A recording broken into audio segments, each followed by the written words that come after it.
Hark the bardic paladin, who sings and plays again. He tells the tales of glory, and weaves a magic story.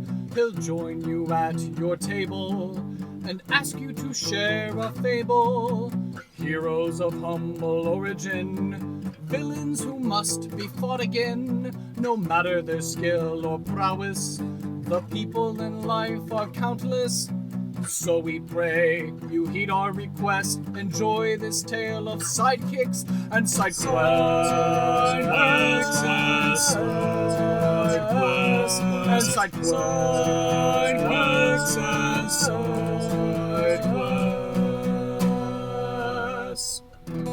Episode 127, Howard the Arcane Archivist.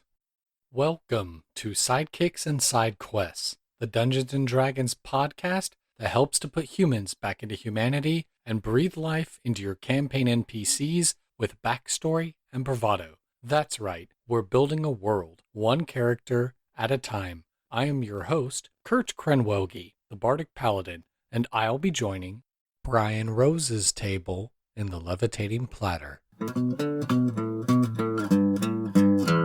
Hello, and welcome to another exciting episode of Sidekicks and Side Quests, the best unofficial Dungeons & Dragons podcast, in my humbly biased opinion. I've got an awesome guest for you this week, a blast from the past, you might say. But before we get to my guest, got to do my first ad read. This episode is brought to you by Plus One EXP and their brand new RPG Zine Club. Zine Club is a monthly membership subscription service featuring fresh zines from emerging and expanding creators across the globe. It's our way of inviting GMs, players, and zine lovers everywhere to invest more intentionally in the creative community. It's crowdsourced support without crowdfunding. So this service offers monthly releases that they put out in two 20 to 44 page saddle stitch zines. 3 different flavors. Take your pick from story zines, adventure zines, and all of the zines. You can pick your format of print and digital, or just get digital only for your favorite titles. Join the Clubhouse Discord section of the Plus One EXP community on Discord. Get the best prices guaranteed from your subscription that you're going to get each month. You get a private subscription portal where you can manage your subscription, add products, or change your information, change your frequency monthly, every other month, something else. You pick how often you want these new titles to arrive. You only get what you want. And if you miss a month, why, you can always go back and add a title to your recent month's order. Get an annual surprise each February after your first anniversary. Get access to special content with interviews, how to play videos, special content for Zine Club titles. Get a free pizza if you fill out one of the RPG Zine Club passports, or redeem it for a free pizza at events where Tony is present himself. You're going to get access to new and known designers, the best voices from across the RPG design community. And know that Plus One EXP and RPG Zine Club curate their zines based on community interest and feedback to help you discover your new favorite creators. There's a DIE focus because Plus One is committed to championing diversity, inclusion, and equity in their projects. Creators with diverse experiences make our community better. So Zine Club prioritizes creating equity for all of our creators. And it's more than a purchase. Your subscriptions will let us invest more heavily in our print partners and provide them with potentially life-changing support by consolidating scores or hundreds of purchases as the club grows. So, if you want to learn more, I would recommend that you go to the website rpgzine.club. Again, rpgzine.club. And if you want, go to plusoneexp.com. And when you're buying stuff on that site, beard balms or lip balms or beard RPGs or whatnot, and you need a discount code at checkout, be sure to use the code Randolph, RANDOLPH, at checkout and get some savings on your purchase at no extra cost to you. Again, website is plusoneexp.com, and the Zine Club website is rpgzine.club. All right, and without further ado, I want to get into it with my returning guest of the podcast. So hello, would you care to introduce yourself? Tell us who it is that you are and what is it that you do? Hi, my name is Brian Rose. I'm a miniature painter and band director. Yeah, so has that been going well since the last time we spoke, which was, oh my goodness, I'm looking at the schedule or the archival history here of the podcast. You and I recorded your original episode back on August 1st of 2020, so right in the thick of everything of the pandemic. And then your episode didn't premiere until May 19th, 2021. And that was post baby and like trying to catch up on everything like that. So yeah, how has life been on the painting minis front and the band directing front? It's been great.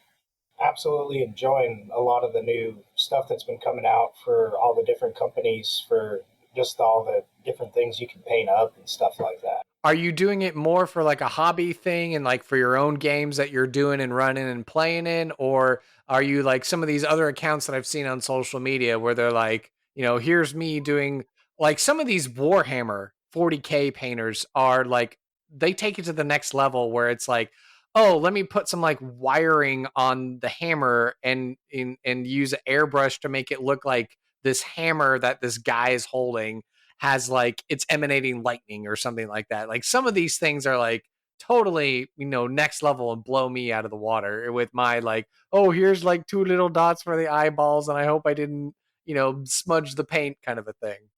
Uh, I kind of do it. I'm an amateur. I'm a very good amateur, is what I do. But it's mostly for games that I actually play and stuff, kind of like that. I've been jumping into Star Wars Legion this last year a whole lot. Been having a blast doing that, because it's all the favorite Star Wars characters, and right now I'm running Wookiee, so. Oh.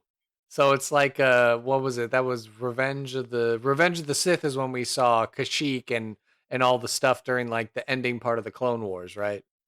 Yeah, that's basically how you build the armies, or kind of like things that could happen in the Star Wars world, and then you fight. Sometimes it's people that you actually would, and sometimes it's just random ones. I do That have kind to ask, do they have Mandalorians? They do. They have two Ooh. Mandalorians. There's the Rebel Mandalorians, which use a lot of like from the what are the owl ones? Oh, The Night Owls? yeah, the Night Owls, and then they also have in the Shadow Collective you have Gar Saxon's Mandalorians and stuff like that with like Rookcast and stuff. Ooh, that's cool. Yeah, I mean, I know I've got to be better about like all the Star Wars media to catch up on with like Clone Wars and Bad Batch and all this stuff, but I've loved watching The Mandalorian and I just think they're so darn cool and would You can love even for them to take show up in Mando. more stuff. You can even take Mando himself and Groot. Gru, yeah, Grogu, yeah. Gru is Groot's his like shortened nickname, I guess, for a name that's already so short. And a little guy that is so short. Well, that's cool. Yeah, so you're just painting minis and playing in these games and having a grand old time when you're not, directing and educating the next generation in the fine arts. oh yeah, like and painting is like a great way to like kind of like relax. You don't have to be great at it. Like it's just mentally you can turn your brain off and just kind of like throw down some paint, do something a little bit here and there, have something at the end of the day you can be proud of. I was gonna ask you since August 1st of 2020 to like today when we're recording here, April 30th, how many painted minis would you say that you have? If you had to like guess. I tried to calculate that last year actually, because I'm on 2.5 years of painting every single day, so probably about 200, 300. Wow. Easy. And yeah, I mean, you're like, and as you said yourself, you're like the best of amateurish levels. So I mean, these things probably look amazing. Like 200, 300 minis is no joke. I mean, you're probably putting serious hours in these minis to make sure that they look awesome and stuff. Yeah, well, and it's right now I'm kind of working on how do I back off to like not go like full tilt into every single one, like Mm, just good enough for like getting it onto the table. How do I back off a little bit and not make it sure. take 5? Right. Yeah. Unless you decide to do a side gig where you're like, hey, I'm just gonna like paint your minis and stuff like that. Pay me like however much money and I'll paint your minis and make them look real cool. Oh yeah, that's That's a weird one to try to figure out. I've had a few people ask me, but it's always like, oh, that's my time. I just want to enjoy my time. I don't want to have to make it another job in my life. No need to add any more stress. There we go. Yeah. And listeners of our first episode that we both did together, Jack the Sky Elf Farmer, I did mention that we're, in that episode that we're both fraternity brothers. So we go back to college. So, that's where, some of the bantering back and forth comes from. And Brian's a good dude. And, I know he's, I think you were, trumpet player, and you were like, working on all your horn chops and woodwinds and percussion and all that good stuff for the kiddos. Oh yeah, I'm I'm competent on all the ones that I have to teach, and right now I'm expanding out into orchestra stuff. So Is there like a now being a director and as you were saying bringing in the orchestra stuff, does that mean you get to like be like now's the perfect opportunity for us to bring like John Williams and Silvestri and Horner, like all these like composers of great nerddom pieces of pop culture and beloved cinema and stuff like that, and you're like, yeah, we're gonna learn to play like this piece from John Williams from one of the Star Wars films or something like that. we could, but we're still middle school, so I have second year players and eighth Mm, graders. So like within reason, we sure. try to find the coolest stuff we can. Okay. Well, hey, I mean, you got to give them something to look forward to and aspire to. Maybe like the fun thing of like, okay, we're gonna figure out how to do like the main theme for Star Wars and make it sound your middle schoolers and your second year playing. So yeah, it may not be like epic sounding like the London Philharmonic, but you got to start somewhere. Well, I was just at my son's t-ball game earlier tonight, and he's just walking as slow as he can to first base, but it's like I know he's got to start goofy somewhere in his youth, and then one day he'll be like a pro in high school or college or wherever if he keeps with it. So you got to build the fundamentals. All right, well, as we're having a grand old time catching up and shooting the breeze and all that stuff, this podcast, we like to ask the question of, well, in a revisited context, have you been able to play? I know you were saying you were playing some of the Star Wars, but have you been able to play any more D&D or other kinds of tabletop role playing games since the last time we spoke? I've actually expanded out from D&D. We have a group of guys in my area that have been playing BattleTech, and so we've been doing like the Mech Warrior, and I love the Mech Warrior Destiny stuff, kind of like that. So it's like giant fighting robots set, only 1,000 years from now. So like Ford company is building giant machines of war, like, Right. and it's a that's been kind of like a blast because you're just like, all right, and then kind of like figuring out like some of those worlds. It's a great way to like role playing is a great way to explore the different world at the like little man level, not just the like what's going on in the big scheme of things. So it's been kind of fun. That sounds cool. Battle mechs. Is it very like Gundam Wing sort of a thing where it's like you as a pilot in like this big mech suit and you're going around and fighting? Or is it like the Warhammer thing where it's like, okay, I have like a whole battalion of mech warriors that I'm charging into battle? Whenever we do it in the role playing, we do it where like we each drive like one or two mechs. So and like it's the pilot that matters for us. Mm, For the company, it's the mech. sure. The pilots Yeah, are some replaced. corporate overlord. I haven't seen Pacific Rim, but it would be like, yeah, the corporate overlords that more care about the Jaegers, and it's like ever the real story is like with the co-linked mental link bridge pilots that are like, nah, we gotta fight these giant kaiju monster things and save the world. And then it's like, no, the mech, I mean, don't damage it, don't chip the paint or whatever. Yeah, we can't afford to fix it. Yeah, It's like the world we is ending. We have bigger problems than worrying about a coat of paint.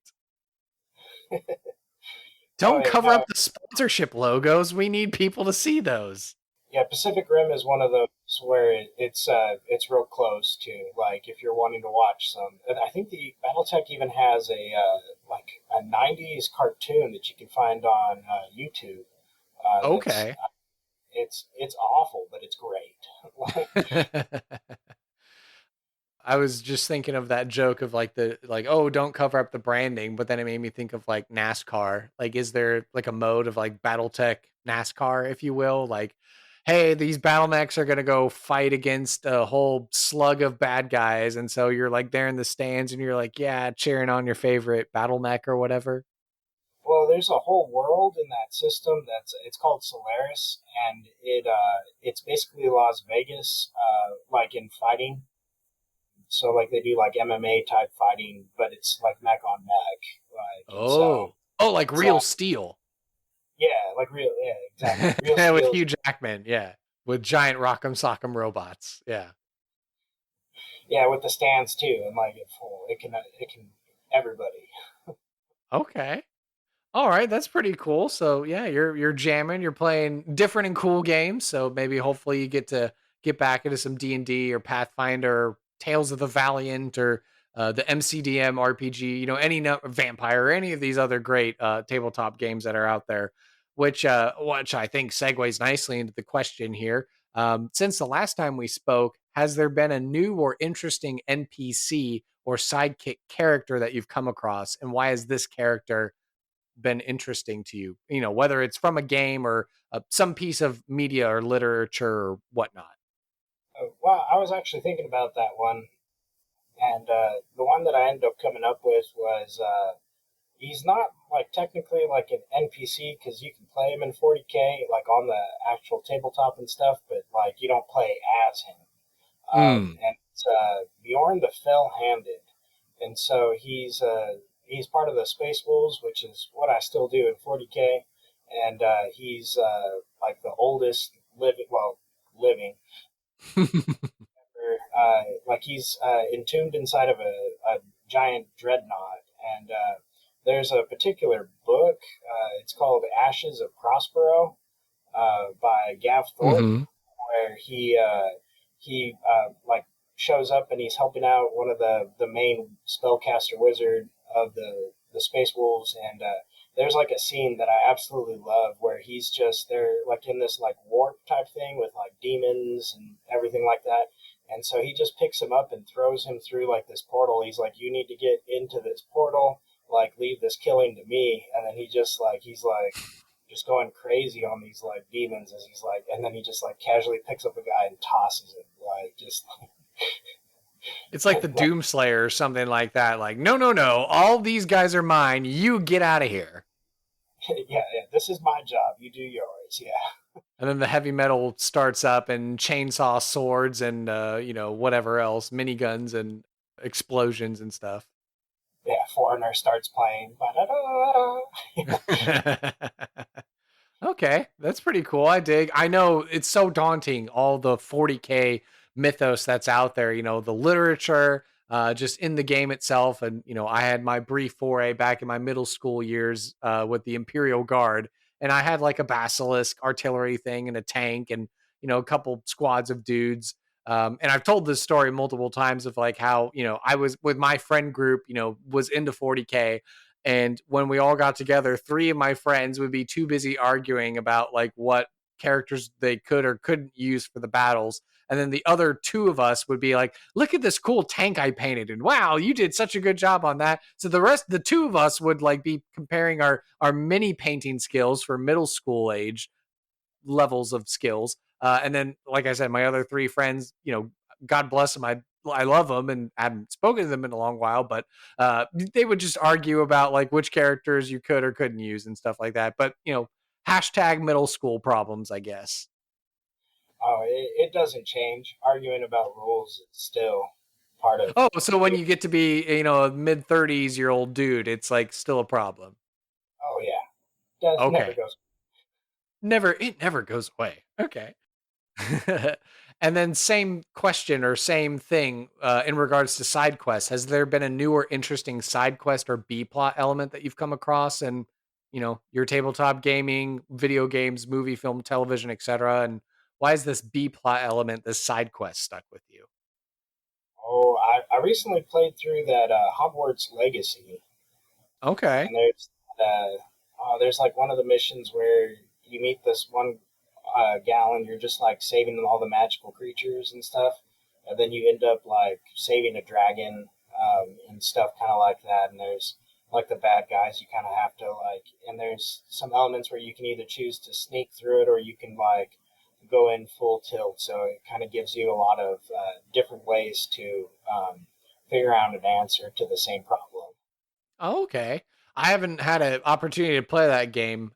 So yeah, that sounds cool. Being able to like save a dragon, like in a Harry Potter context, would be pretty cool. So yeah, and then of course we like to round out the personal interview section with the question of: are there any new or interesting hobbies or passions that you've developed here in the last couple years?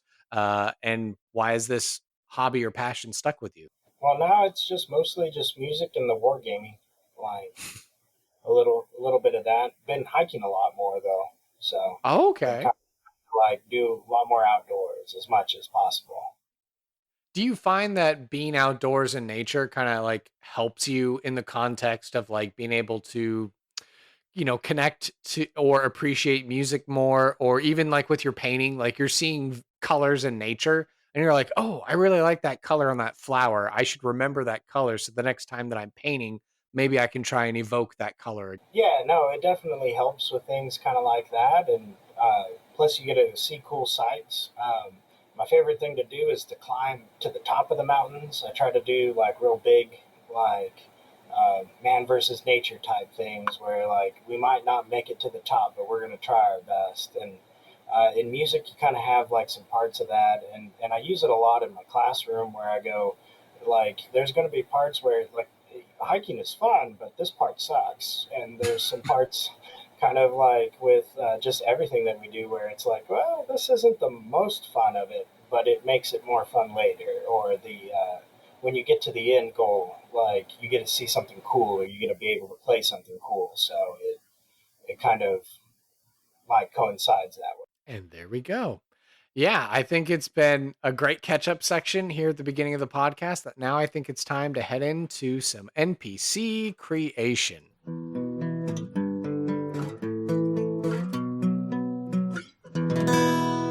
And NPC creation is brought to you by you, the podcast audience, and our lovely, awesome patrons from Patreon. So now is the part in the show where I lift up a glass or a can of cherry Dr. Pepper in this case, and we say cheers and give them all a loud hurrah. So to you, our queen of the Patreon, Katie Downey, as well as our other wealthy level patrons, Anson Jablinski, Nicholas Cardarelli, and my old great loving mom and dad, we say cheers. So again, this reward is for patrons who donate just a mere $2 a month and gets you the shout out. All these folks that I named are, at least wealthy or aristocratic level patrons, which means they get to introduce an element of chance to our random tables that we get to use here in this section of the show. So if you want to learn more and join this cool club, why don't you go to the show notes below, go to my podcast website, or just go directly to patreon.com/sidekicks and side quests to learn more about our accommodations that are waiting for you at the Levitating Platter. Help us to expand our operations in this demi-plane and worlds beyond. All right. And I was just reminded as we got to the end of the personal interview section, I'll just throw it in now just because I think it's cool. In reference to did you get to play any D&D since the last time we spoke? You technically did get to play some D&D with me. You got to join the small club of people that got to run like a major NPC character in one of my campaigns that I did. So you played one of my captains. Yeah, and you had fun getting to do that. I think so. Yeah. I was a little bit unsure, like as I always am unsure about. I was like, "Oh, am I doing this right?" And you even had to be like, "No, you're doing great." There we go. Yeah, you had a very like a Gibbs inspired sort of water genasi captain guy that you were running, who was like very much like a Gibbs from the Pirates of the Caribbean was like what I had in my head. But yeah, he was like a water genasi. That was exactly what I thought. Yeah, love sea turtles. Yeah.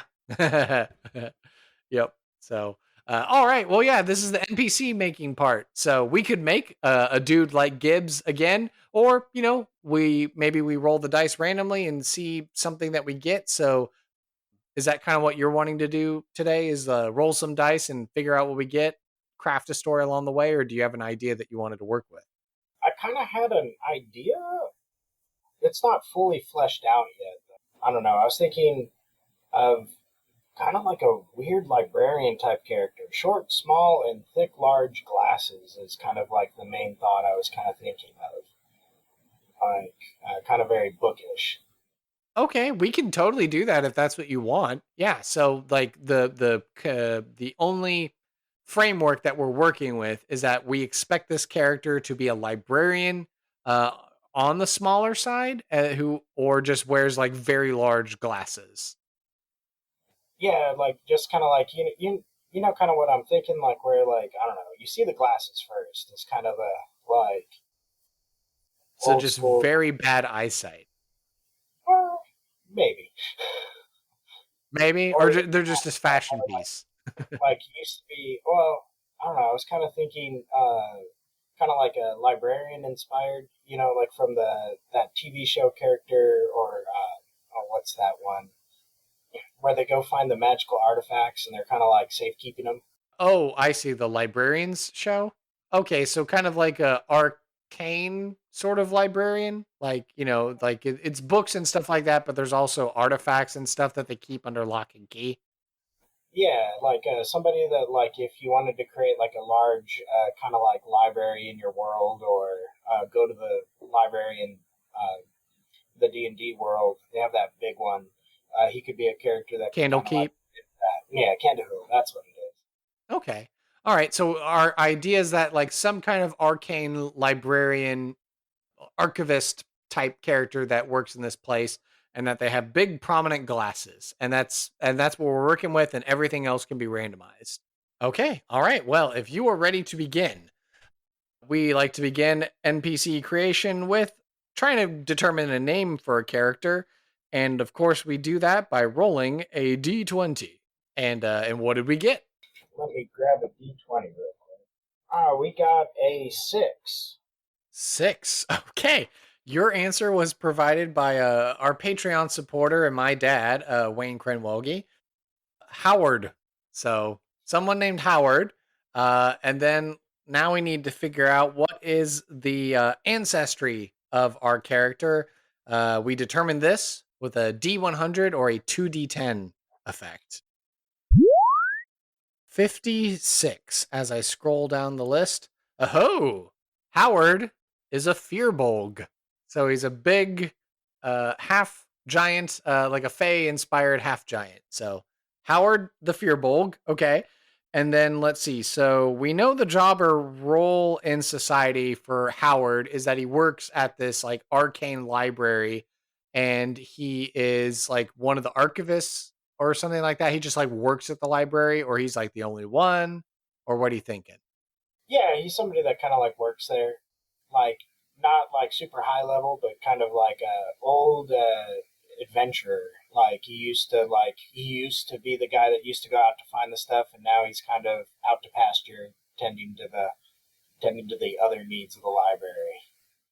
Okay, I see. So then do we need to roll for an age range, or do you feel like you said he was like a retired adventurer? So do you have a pretty good idea of like roughly how old he'd be, or at like what point in his life he'd be?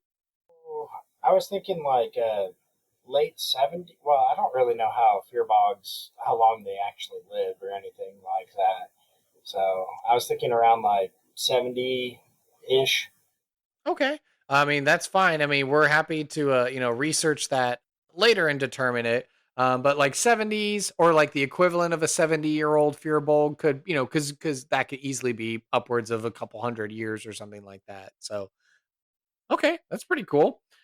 And then let's see. So now that we know all these pieces of details, we know Howard, we know a Fearbolg, we know Archivist, librarian, and that they're basically like an elder. So with these, another elder character for you this time around. So with those pieces of details in mind, can you describe the physical appearance? Obviously, he's got the big glasses.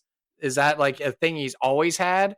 Or is that something that's like recently developed as far as like, oh, I'm older in my years and I have to wear all these, I have to wear these spectacles? Well, you know that like reading like deteriorates like the eyes as they get older, especially with bad light Mm-hmm. and everything Oh, kind right. of They're like having to that. read everything by candlelight. Yeah. Mhm.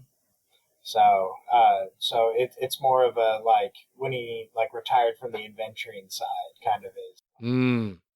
Okay, and that's when he adopted the glasses. And is there like a pretty standard uniform that they wear in this library? No, they're pretty like it's pretty freeform. Probably give him a Mm. cardigan though, just Ooh, a cause. cardigan. Howard in a cardigan. Okay, I like that. So just like standard sort of clothes then for a firbolg gentleman. Yeah, the very stereotypical like what you would think of as like picture a librarian in your brain. So like Mr. Rogers, but Mr. Rogers the size of a firbolg. Well, I mean, he's our fraternity brother, so that would obviously be awesome. But okay, yeah. So like a big guy, a big cuddly guy who works in the library, who works in the Arcane Library, and is just chilling there and doing his thing. So okay, and helping out with all the odd jobs and stuff around the library. Okay. And if you had to describe Howard with three adjectives, what three adjectives would you use? Well, I would use bookish, cunning, and eccentric. So he's So kind of bookish, cunning, and eccentric. Is he the kind to like recommend reading materials to people who just like wander into the library? I don't know if it's like a free for all and people can just come and go as they please, or if you have to be invited. And he's just kind of like, since you said eccentric, he's just there like, oh, if you're interested in knowing about the great Mind Flayer Wars, you should go check out that section of the library. And people were like, I was just here to like learn about basic magic swords. Why are you recommending me this like weird stuff? no, yeah, definitely. He's that guy that kind of like he knows a lot of different things, not like super deep into every subject, but he kind of knows where to find all the different. He's a good finder. Mm. So they don't have need of like a cataloging system. It's like all these people who work here, like Howard, they're just trained in knowing exactly where everything is inside the library. Or they can be like more helpful. Oh, they could be more helpful than just a basic catalog. So, okay. And you're able to like get books, like read books, check out books, look at magic items and stuff like that, or you have to like belong to the library to be able to use them and stuff.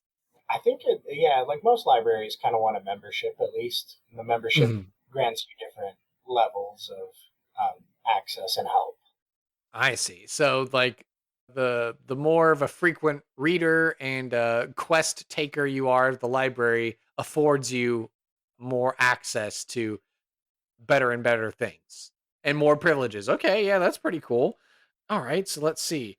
What is a valuable item, piece of lore, secret, or ideal or concept that Howard would ascribe to? If you want to roll for this randomly, it's the combo roll where we do a D4 for the category and then a D6 for the particular thing. So D4 is 1, and then you said a D6, right? Correct. Okay, 5. Ooh, interesting. So one is a valuable item, and then number 5 is suggested by our queen of the Patreon, Goblin Katie, aka Katie Downey. Howard has a wand-sized rod of power.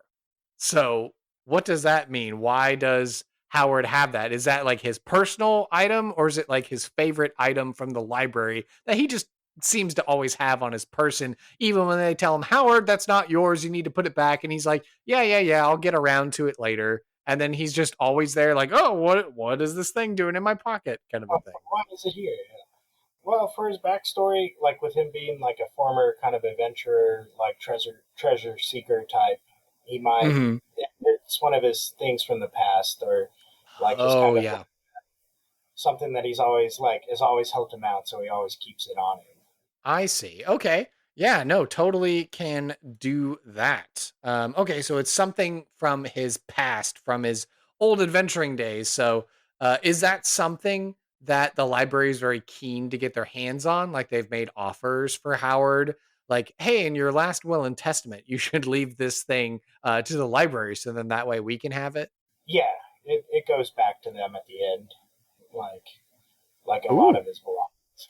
Okay, that's very cool and very generous and sweet of him to be able to do that. I'm sure the player characters would be very keen to see if they could get that into their hands, but we'll see. Dungeon masters can, leave that tantalizing dangling hook in front of them, their players, and see what they'll do. So, okay. And of course, we love for all of our NPC characters to be able to offer up a side quest because, we want them to be used and loved and all that stuff. So, what is going to be the quest that Howard is going to offer the player characters to go and do on his behalf? If you want to roll for this randomly, you can roll a d12. It's the last dice to roll. Or if you've already feel the inspiration in you, you can just lay it on us of what you think the side quest is. Well, the inspiration I kind of came up with is absolutely ridiculous, but I kind of like ridiculous. Sure. Like one thing that he was never able to find is his mom's recipe book. Okay. All of her old favorite, recipes back whenever he was like a kid and stuff like that. That a traveling wizard had stolen from them and wiped her memory of all of the recipes. So he's constantly in search. Whoa. That is a bad dude. Who goes around and just steals cookbooks and wipes mom's memory of having the recipes in the first place? That's all kinds of cruel. Oh my goodness. It's simple. Simple but cruel. A very strong motivating factor in many a D&D game. Kind of like a Wizard of Oz type. The Oz character. Okay. All right. So Howard meets the player characters in the library and he says, "You know what I really want out of life is just to get my mom's cookbook back. You know, Wizardo the wizard, met us back when I was a kid and I couldn't do anything. And he stole the cookbook and wiped her memory of ever having the recipes. And I never got to eat, rhubarb pie ever again, the way that mom made it. So in his older years, he wants to reclaim this back because surely, if this wizard's still alive or has become a lich or something, it's what wizards are always want to do. But what is going to be the reward? So the players confront this elusive, legendary, mysterious wizard. They get the recipe book back by however the means are. What's going to be the reward for the players in undertaking such a mission? Well, I thought of three things that could entice them, and kind of keep it open ended. That way, it can fit into more different things. Okay. Like it could be something as simple as like if they're in the library looking for a certain thing, they get like 5 sources of particular knowledge that the library holds. That he knows exactly where it is, and it will be faster for them to find. Or a powerful spell or scroll that they might be rare that they're kind of looking for, or even like a magical weapon that the library could. Ooh, okay, that's pretty cool. And as you said, it's very customizable. So depending on what brings the party to the library in the first place, it's a good way to facilitate that. So, okay, I really like that versatility. But we also have to consider the opposite. What's going to be the consequence of failure or refusing the call to the adventure? Like, the cookbook is long destroyed. The cookbook gets destroyed. They never confront the wizard. The wizard escapes to another dimension. What's going to be the consequence of failure or just saying no outright? It sounds like maybe two different levels, but what are you thinking? Well, if they're looking for the knowledge, it will make him where he has them go through the official. It's to help them bypass the official track, kind of Oh. paperwork. It's like, oh, I can get through all this paperwork if paperwork or whatever the library demands. Sometimes it's like a high cost and things kind of like that. So it might be the consequences. It doesn't offset. So to use the library, like you were saying, it could be like tedious amounts of paperwork. It could be like some sort of hefty entrance fee, or maybe even something like, hey, we need you to go hunt a hydra. And that's what we're going to take as payment for you being able to get into the library. So it's like, if you had just done this other side quest, you could have bypassed all of that. But now you got to do the other normal way to get into the library, whatever that means is. Yeah, kind of like a way past the speed bump. Okay. But is it different? Is the consequence different? Like they say, yes, they accept it, but then something happens to the cookbook. It's destroyed, ruined, unable to be recovered in some way. Is there a different consequence for that kind of failure? Is Howard going to use the wand-sized rod of power on the party in some way? No, because he's not really hateful, I don't think. Like, he's kind of like just real cheery. Kind of, Okay. so he might be able to be like convinced, like if you're able to read a little bit of it before, it'll be like, okay, we were able to find this bit, like we were quickly able to read, like the book burned, but we saved this little bit, like he might have a soft spot depending on how good their charisma or, what other roles they kind of want to like throw kind of that way. So if the book gets damaged, depending on the level of damage the book has suffered, like he'll still be agreeable or help you out to some extent. Like he really wished the book would have been pristine, but if for some reason like this wizard put up a fight and for some odd reason didn't want to part with it, then yeah. Okay. So then that's the consequence of quote unquote failure or just some sort of failing forward sort of a thing. Okay. Are there any optional questions that you want to cover for Howard, or do you feel like he's pretty well rounded as a character? No, like I think he's pretty well like rounded, kind of like his personality is like real cheery type, like Mm-hmm. like kind of like jokesterish. I kind of like I can imagine that. So kind of a cut up in the library. So like everyone else is like all serious business, and he's kind of the one that's like, hey, let's we're here to have a fun time, not a long time, kind of a thing. Knowledge is power. Knowledge is power. Okay. All right. Well, I think we've made a fantastic character in Howard, the archivist librarian, that now I think it's time we throw him into a random encounter.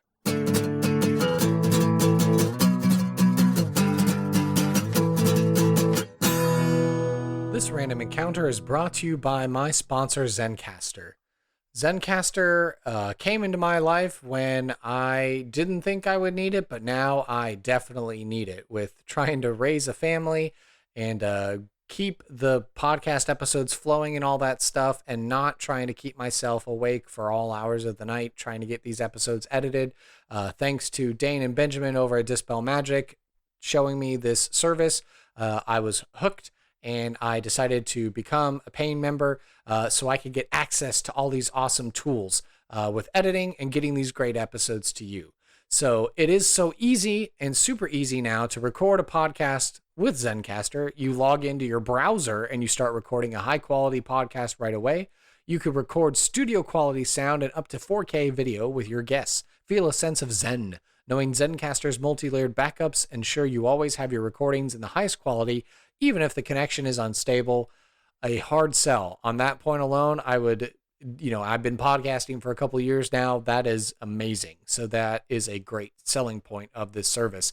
You can sound your best. Have you ever worried what you might sound like on a podcast? With Zencastr's post-production process, it makes you sound buttery smooth. It automatically removes the ums and ahs as you click on that feature in the post-production settings, and in your recordings, it's going to remove those awkward pauses and conversations too with the click of a button. Set the right podcast loudness and levels while reducing background noise with a click of a button. It really is that easy. It's all in one. If you have thought about podcasting before and realized that you need a lot of different tools and services, those days are done. With Zencastr's all-in-one podcasting platform, you can create your podcast all in one place and distribute to Spotify, Apple, and all other major podcast destinations. Go to zencastr.com/pricing and use my code SIDEKQPodcast, and you'll get 30% off your first month of any Zencastr paid plan. I want you to have the same easy experiences I do for all my podcasting and content needs. It's time to share your story.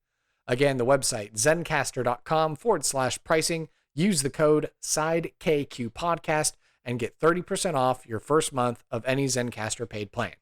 Thank you so much to the sponsor, and back to the podcast. So, this is the random encounter part of the show. This is where we like to do a little bit of a vignette, some role play, a scene with the character that we've made now through our combination of guidelines and dice rolls, this unique NPC. So, the question I put forward to you, Mr. Brian, what kind of scene are you interested in portraying Howard in? Is it going to be Howard offering the side quest to one of the podcast adventurer characters? Is it going to be Howard having a conversation with another member of the library? Is it something from his past? You know, like how he got this wand-sized rod of power, or I don't know, any number of things. What are you interested in showcasing Howard off in? Interacting with like some of the other library staff could be kind of like an interesting way, like the characters might notice him. Okay, so you want to do a scene where it's like Howard just kind of mingling and talking with some other library characters, kind of like a not that I've played the games, but like a Final Fantasy esque cutscene where like the players enter into a scene, they see something play out in front of them, and then once it's done, they have the option then to be like, oh, let's go talk to this Howard guy and go figure out what he's all about. Okay. All right. So then I suppose I will need to invent a character on the spot. And you know what? I like to do dice rolling as well. So let me see if I can here and now very quickly use my own dice. And I pulled up our ancestry table that we used earlier. So let's see what I can get. Are there any restrictions on the library as far as like, you know, do you allow for like really weird ancestries and stuff like that to be workers in the library, or like it's all very like standard quote unquote normal sorts of people that you would find in the library? Yeah, they allow for anybody. It's a library. Okay. And as I'm rolling my dice here, okay, interesting. All right. So I got a where was the number? I saw you here on the screen, and where did you go? I rolled an 84, and it gives me a choice of Bullywug, Grung, or Gripply, which are like the three amphibian type ancestries. And I rolled a 1, which means Bullywug, and I got a 1 on a coin flip, which means a dude. So we're gonna have a little dude bullywug librarian as well. We'll call him Barth. So his name is Barth, the little other archivist, and we'll do now a scene between Howard and Barth. So we imagine this grand, vast, arcane library renowned throughout the land. And they employ many kinds of people. People from far and wide come to the library, to the arcane sanctuary, to be able to acquire knowledge. Adventurers love to pledge their allegiance to serve the library, to help like recover lost knowledge and dangerous weapons and artifacts and whatnot. And you know, this library has a very extensive and good network, and it's also a place where adventurers might also like to retire. And so as a group of fresh-faced adventurers are beginning their journey in life on their grand epic quest to save the world, they enter the library and they see this very interesting scene playing out between Barth, who is this bullywug frog man in his robes and stuff like that, and he is like having to stand on top of a table on top of a set of books just to like sort of be eye line with Howard, with how tall he is as a firbolg. And he's probably going to be like, now Howard, you know that we have a very precise way of doing things around here, and you can't just be leading people off on silly goose chases off of some sort of fable or some sort of tale that you remember from your adventuring days. We have a very sacred and important duty in this library. Oh, but that's where's the fun of that? You know, we have all this knowledge right here at our fingertips. Like if we don't share it with the world, what's the point? The point is to safeguard and keep knowledge. We just got out of the grand apocalyptic war, not even but a century ago, and you would just willy nilly just give it out to the first podunk farmer that walks in through the door. Oh, they make the best stories. We have to we collect the stories. They do the cool things. It builds the library. Mm. he probably like does some sort of exasperated thing with his lips, like to express himself, and he'll just say like, "Oh, Howard, I just," he just gets frustrated a little bit, but he just kind of like pouts and sits down on the books that are on the table. And he's just kind of waiting to see how Howard will react, because Howard can tell he's just like this kind of guy that like cares about the rules and he cares about the library so much. So to him, encountering a person like Howard, it's baffling to him why Howard is the way he is. Because the knowledge is power, and we have to share our power. What's the point of knowing all this if we don't let other people see? And he'll huff and he'll collect himself and he'll be like, "All right, very good. Now," he looks down at the stack of books he's sitting on and he's like, I can't carry these and I can't put them up on the high shelf. Can you do that for me, please?" Always here to lend a hand. "All right, very good." He bows and he goes, "Good day." And then he'll just kind of like hop along and disappear off into some stacks where he's going to go, do another job. And he just kind of leaves like this more menial sort of task for Howard to be able to do. Barth was probably capable of doing it. It would have taken him like 3 times as long to do it. But he leaves it into Howard's capable hands. And so then, is there any other thing that Howard will kind of just say after Barth leaves or in his direction or anything before this quote unquote cutscene ends? He might notice the adventure is kind of in, and kind of like, "Hey, you look new here. This is a face I don't recognize. What brings you to the library?" Perfect. So very much like our beloved JRPGs of old, Howard just very graciously opens himself up to the adventurer characters, and he's going to hopefully become their new best friends. And scene. So there we go. We got to like do a little bit of a vignette, and Barth, the bullywug archivist, sounds like a good foil to cool, eccentric Howard. And Barth strikes me as the kind of little dude that's like cares a lot about rules and regulations and how things are supposed to be done. And the paperwork, that Barth cares about people doing things the right way and won't offer this shortcut. So if the players go and talk to Barth, he'll be like, "No, you have to do all these steps." And the players are like, "This guy is insane. We should go talk to Howard because he'll make things easier for us." Very, very by the book. So yeah, so we made it through the random encounter. And what do you think about being back on the podcast after so many years and getting to make Howard tonight? What do you think your time's been like? Oh, it's been absolutely great. Like, I love it. Like, coming up with different characters for different worlds is always a blast. Do you think if you get an opportunity to play D&D that you would encourage your DM, or if you're the DM that you would try and put Howard in your game, or maybe you would play a player character version of Howard, you think? Oh, that would be a lot of fun. I probably would. I always like doing like things that are just kind of like off the wall, kind of like just like, oh, let's explore it weirdly. And I think he would fit kind of into that. Not too serious. Right.